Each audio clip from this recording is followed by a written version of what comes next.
इसमें देश को हिंदू राष्ट्र बनाने और धीरेन्द्र कृष्ण शास्त्री को सुरक्षा देने की मांग की गई, जिसके लिए जंतर मंतर पर देश भर से बागेश्वर धाम के प्रति श्रद्धा रखने वाले पहुंचे।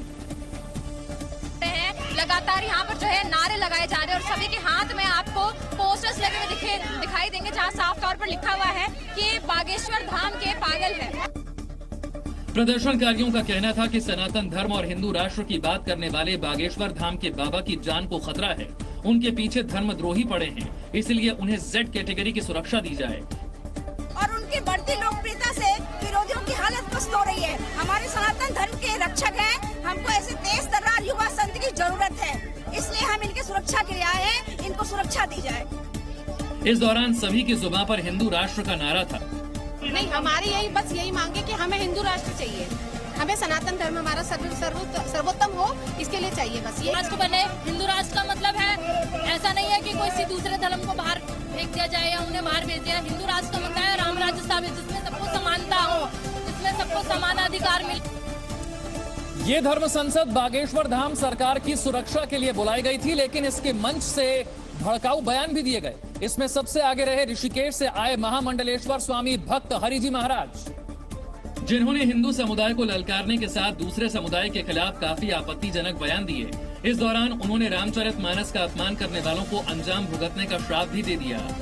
इन्होंने रामायण का अपमान किया है, रामायण के पन्ने फाड़े हैं और भगवान इनको ऐसा फाड़ेगा, इनको कहीं जगह ही नहीं मिलेगी, पानी नहीं मिलेगा, बूंद बूंद पानी को तरसेंगे, ये हमारा श्राप है। हरिजी महाराज ने मांग की कि हिंदू धर्म ग्रंथ का अपमान करने वालों पर देशद्रोह का केस चले। अब उस रामचरितमानस का जो अपमान करता है, ऐसे व्यक्तियों को जेल में ठूसो, देशद्रोह का केस लगाओ, जिनकी गिरफ्तारी अवलंब होनी चाहिए। आखिर में उन्होंने रामचरितमानस को राष्ट्रीय ग्रंथ घोषित करने और बागेश्वर धाम के बाबा को सुरक्षा देने की मांग भी बुलंद की। रामचरितमानस राष्ट्रीय ग्रंथ होते तो वीरेंद्र शास्त्री को जेल में लगता हो, वीरेंद्र शास्त्री को जेल छोड़ता हो। यूपी के सीएम योगी आदित्यनाथ ने सनातन धर्म के विरोधियों पर जबरदस्त हमला बोला है। जी न्यूज से एक्सक्लूसिव बातचीत में योगी ने कहा कि भारत में सनातन को मानने वाले ज्यादा हैं, इसलिए देश सेकुलर है। बार बार इस बात को कहा जाता है ना, सेकुलर है ही इसलिए क्योंकि यहाँ पे सनातन धर्मावलंबियों की संख्या ज्यादा है। इस दौरान योगी आदित्यनाथ ने बागेश्वर धाम वाले धीरेन्द्र कृष्ण शास्त्री से जुड़े विवाद पर भी अपनी राय रखी। योगी आदित्यनाथ ने कहा कि किसी को मानना या न मानना अपनी अपनी आस्था का सवाल है। ये किसी पे थोपा तो नहीं जा रहा है, आपका विश्वास है आप मानिए, आपका विश्वास है नहीं मानिए। आपका धर्म में विश्वास है, आप मान भी सकते हैं, नहीं भी मान सकते हैं। योगी आदित्यनाथ ने रामचरितमानस से जुड़े हुए विवाद पर कहा कि इस मामले को विकास के एजेंडे से ध्यान भटकाने के लिए उछाला गया है। इस दौरान सीएम योगी समाजवादी पार्टी पर भी बरसे।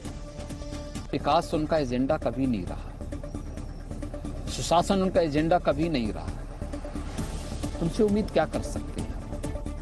उन्होंने कहा कि विकास के मुद्दे से ध्यान भटकाने के लिए ही रामचरितमानस से जुड़े विवाद को बेवजह तूल दिया गया और निवेश के मुद्दे से ध्यान हटाने के लिए इस प्रकार की हर साजिश को करेंगे, लेकिन प्रदेश की जनता उनको बहुत महत्व नहीं देने वाली है।